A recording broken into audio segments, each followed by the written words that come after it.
Well, well, well. Shopping for a car? Yep, Carvana made financing a car as smooth as can be. Oh, yeah? I got pre-qualified instantly and had real terms personalized just for me.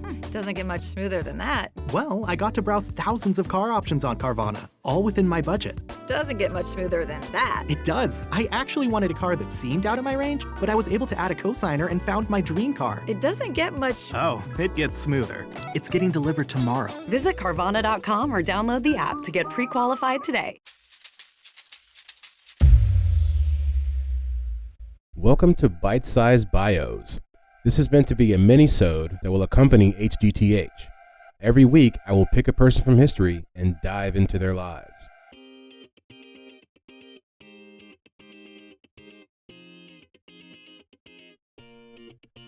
All right, and welcome back to another episode of Bite Size Bios, BSB. This week, we are talking about Richard Pryor, the world-famous comedian who has been dead for about almost 20 years now. But we're definitely going to get into that, and there is a little kind of holdover or pullover from the previous episode. I connected dots on some things that I wasn't sure about, but we'll get to that in the episode. So as always, because this is the BSB, this is the mini episode accompaniment to HDTH. How did that happen? We got to go back into last week's episode, which was on the interstate highway system. And that was, I would say, really eye-opening for me as someone who's been driving for about 20 years or so now. And I'm a thinker, so I'm always, when you're on road trips, you look at the roads and you just wonder, I do, how did this happen? I mean, that's why the podcast, that's why I do this podcast, because I literally ask myself that question all the time about different things. And you realize that it was a labor that was just in the making for 45. Really, I mean, if you really think about it, which I didn't mention this, and that's why we do the mini episode to kind of just flesh it out a little more. When they first signed in the act or whatever that gave the funds for the Army to go across the country and decide if there should even be some sort of system, that was 1919. So we're talking, and then they finally finished the full interstate system. I believe it was in 1990. So we're talking 71 years. It took 71 years to create an interstate highway system in the United States of America. I wonder how long it would take. And that's something that I wouldn't say this needs a part 2, but I am curious, and maybe it is. Maybe we'll do international interstates next time, because I would really wonder. I mean, we did the Autobahn, and I thought I actually had some others, which is why I said that we might do them, but I realized I only had Germany's, and people do it differently. They do it very differently. I mean, like I said, I love the fact that they have phones on the side of the highway in Germany. That's amazing. Because there have been times, I wonder all the time when I get on the road, if I get on the road and my phone is about to die, I'm like, oh my gosh, what would I do if my car broke down right now and my phone died? Well, if you're in Germany, you just walk to the nearest phone because they have those and they've thought this through. Americans, how hard would it be? Throw a couple phones out there. But I guess it'd be because those are really what they do. They can tell you exactly where you are and everything, those phones, if you really listen to the last episode. But yeah, that's why I want to do more international interstates. I'm trying to think if there's anything else I wanted to mention about the interstate system.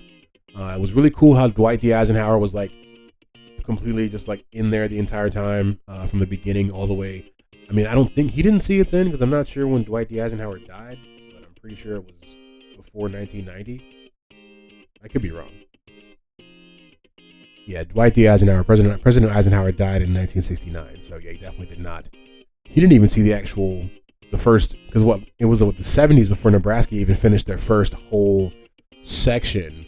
That's crazy. I bet he was just when is this stuff going to stop? Because it was going to take 12 years, and it took 35 from the beginning of the actual signing of the bill.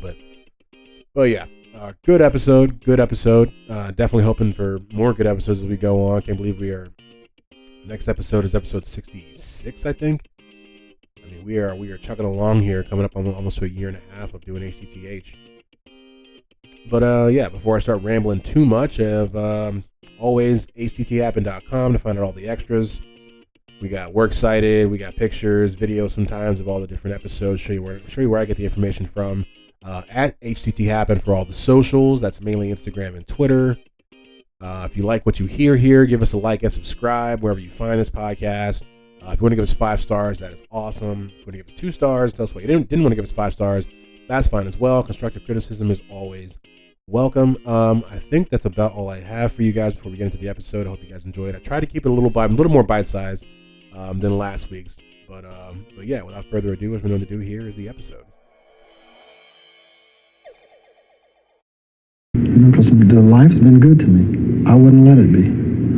I found I wanted to have the suffer of the artist, and I went about trying to find it, through drugs, because I wanted to be a part of. I never felt connected to anything or anybody, and I never knew how to love, especially myself. I didn't know about that. I'm a romantic person. I like to be romantic, but I don't necessarily like being in love because I really don't understand that. We are here today to talk about Richard Pryor. Pryor was born on December the 1st, 1940 in Peoria, Illinois. He grew up in a brothel that was run by his grandmother, Marie Carter, because his mother, she was an alcoholic and a prostitute as well. His father, Leroy Buck Carter Pryor, who knows where that name came from, was a former boxer, hustler, and pimp. Now, Gertrude, his mother, abandoned the family when Pryor was about 10 years old. So he was raised mainly by his grandmother, who once again ran a brothel. She was a tall, violent woman who would beat him for any of his quote-unquote eccentricities. Pryor was one of 4 children that was raised in that brothel, so there was just a lot of kids running around that whorehouse there. He was sexually abused at the age of 7 and expelled from school at the age of 14. It does say that while he was there, he became a Freemason. I suppose that had to have happened after being 14 at some point. He served in the Army, which is something that I don't think I really ever knew. He was in the Army for 2 years, but spent almost the entire time of that stint in prison, in an Army prison. This was because, I guess he and some of his friends, this was while they were in West Germany, somewhere between 1958 and 1960, they had watched the movie Imitation of Life. And I've never seen it, so I can't really comment on whatever. But I guess there's something that happens in there, and he and some other black guys were mad at a white guy they were watching it with because he was evidently over-amused at the racially charged scenes that occurred during that film. And so they beat him up and stabbed him. I did not see that coming. But they didn't kill him. But that's why he was for his time in the Army, he was pretty much in prison the entire time. He came home in 1960 and married a woman named Patricia Price. They had 1 kid, and then they divorced. It was after this that he would begin to pursue a career in comedy. In 1963, Pryor moved to New York City and began performing regularly in clubs alongside acts such as Bob Dylan and Woody Allen. That's pretty cool. So I'm a really big fan of Bob Dylan. We should probably cover Woody Allen here one time or not, yeah. But to know that he was out there in that scene, I never really knew that. It's pretty cool. So one of his first nights at performing, he opened for singer and pianist Nina Simone at New York's Village Gate. And he had problems with anxiety, which is something that I also did not know beforehand. I think that happens with a lot of people who end up performing. I think people don't realize I don't even think it's so much that these people love being in front of so many people or performing in so many people as much as they have an urge to do a thing that requires them to be in front of a bunch of people. Because I feel like people are always like, why, if you love to do this, why would you feel so anxious about it? It's like, maybe, he's funny, he wants to be funny. The idea of doing it in front of a large state or in front of a large amount of people can be, I guess, nerve-wracking for him. And I think in order to make himself more comfortable, he would actually, and if I'm reading this right, would become more profane. He would add more profanity into his act to make himself, not to make himself feel more comfortable, but I guess to make him feel more like himself, which then made him feel comfortable. He would start, heavy use of the N-word, which would become, a large part of his vernacular. It would even be in part of one of the comedy albums that he released. We'll get to that in a little bit. He released his first album in '68. I don't think I have the name of it here. He would end up getting married again to a woman named Shelley Bonus, which does not sound like a real name. It sounds like some type of bonus. Like, I'll give you a bonus. What kind of bonus? A Shelley bonus. I mean, I don't know what it is. I'm not trying to be derogatory. I'm just saying, like, that doesn't sound like a real name. But they got married in 1967. They had one kid, one and done. She's Elizabeth. They got divorced in 69. This guy was married for 2 years. How long was he married? Do I have how long he was married to the old Patricia Price? Let's run it back here. Oh, let's see. Well, it looks like 2 years here because they married in 60 and he moved to New York City after divorcing her in 63. So this guy has a pretty, he's in and out as a husband. If that's what you're looking for, this guy will not be there very long. So after his divorce, he signed with the comedy-oriented independent record label Laugh Records in 1970 and recorded his second album, Craps, parentheses, After Hours. A couple years later, he was in a documentary called Watt Stacks. I'm guessing it's Watt Stacks. I don't know what, but I don't know what that is. But he was in that documentary. He riffed on the tragic comic absurdities of race relations in Watts in the United States. So that's, I guess, what happened in there. Then he came out with his third album in 74, which is called That N-Word Is Crazy. This was released on Laugh. He actually had some issues with Laugh. They tried to file an injunction so that he couldn't actually release it, but he ended up being able to sell it anyways. He was the first black guest host on SNL.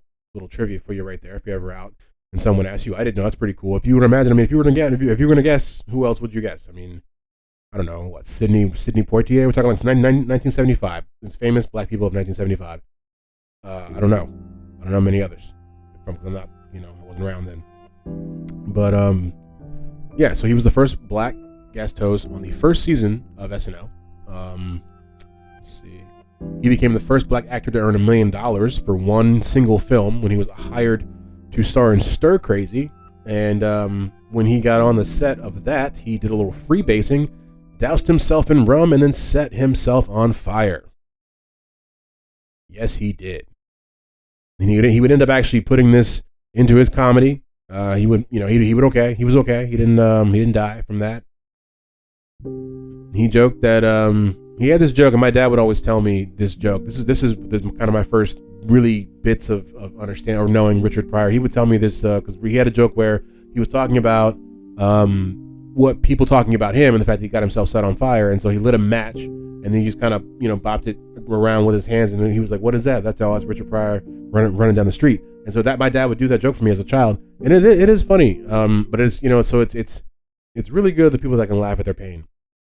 It really is, because I mean that's what you have to do in life. If you don't laugh at your own pain, man, it can get dark pretty quick. But we'll get back to Mr. Pryor. He also, I mean, I didn't know much about the man, but he had his own kids show, like Sesame Street type kids show. Like even he was on Sesame Street, which I think I knew that, but I did not know he had his own show. It was called Pryor's Place, and it was the same thing. He had his own cast of puppets. They were hanging out and having fun in the inner city, but then they would talk about like real stuff, like, they would deal with like more sobering, like real world environment stuff. And they were like, yeah, we got to get this out there, bro.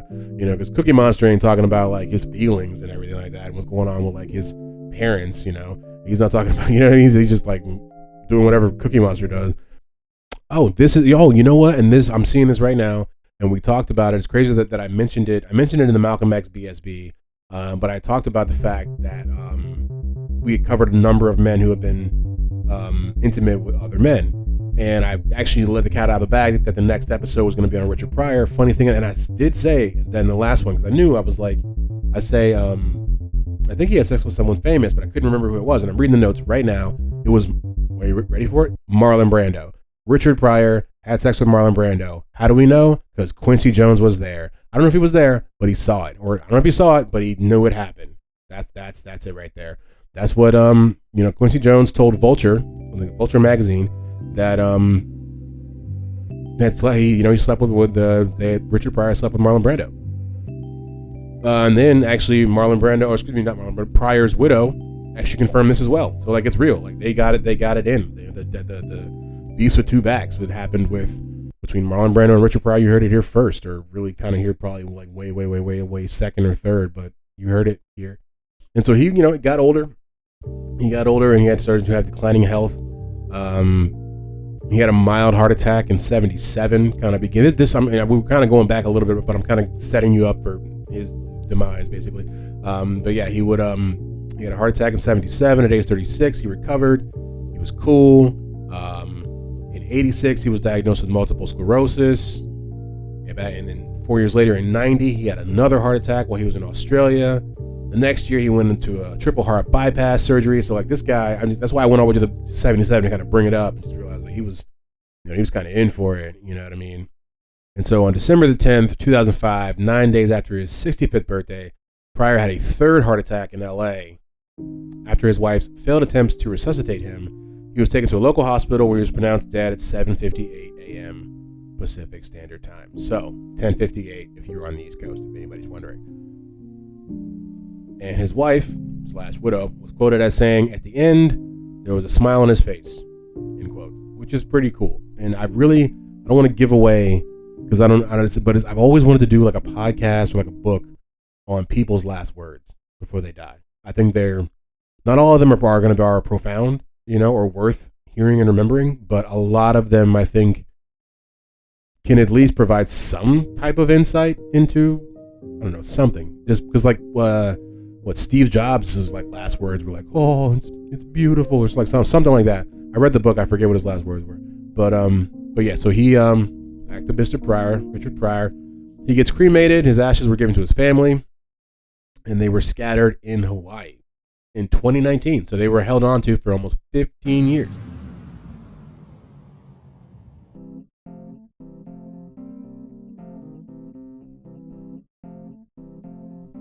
All right, that was Richard Pryor. I don't know if you people have ever heard of him. Like I said, he's somebody that's been in my life for pretty much since I could, listen and understand things. My family's really big into comedy. I like comedy a lot. But yeah, it was really interesting. Like I said, it was cool we could actually match it up, because when I did the episode a couple weeks ago, whenever it was, and I actually ended up saying about Richard Pryor or him having sex with somebody, I remember in my head I was like, there's somebody famous. I can't remember who it was. And you find out that he's had sex with somebody else that we did a BSB on like 2 weeks ago, and they had a little thing going. Isn't that interesting? I think it is. But yeah, so I hope you guys liked it. Keep covering people. If you want somebody covered that you think we should be covering, drop it on the Twitter, drop it on the Instagram, or on the website, or just stop me on the street if you actually know me and live around me, however you want to do it. I always appreciate you guys pressing play from week to week. I don't think there's much else to say. So yeah, give us like and subscribe wherever you hear this.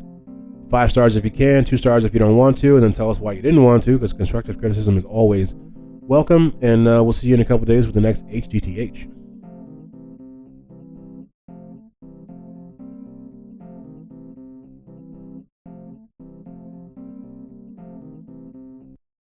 Judy was boring. Hello. Then Judy discovered ChumbaCasino.com. It's my little escape. Now Judy's the life of the party. Oh, baby, mama's bringing home the bacon. Whoa, take it easy, Judy. The Chumba life is for everybody. So go to ChumbaCasino.com and play over 100 casino-style games. Join today and play for free for your chance to redeem some serious prizes.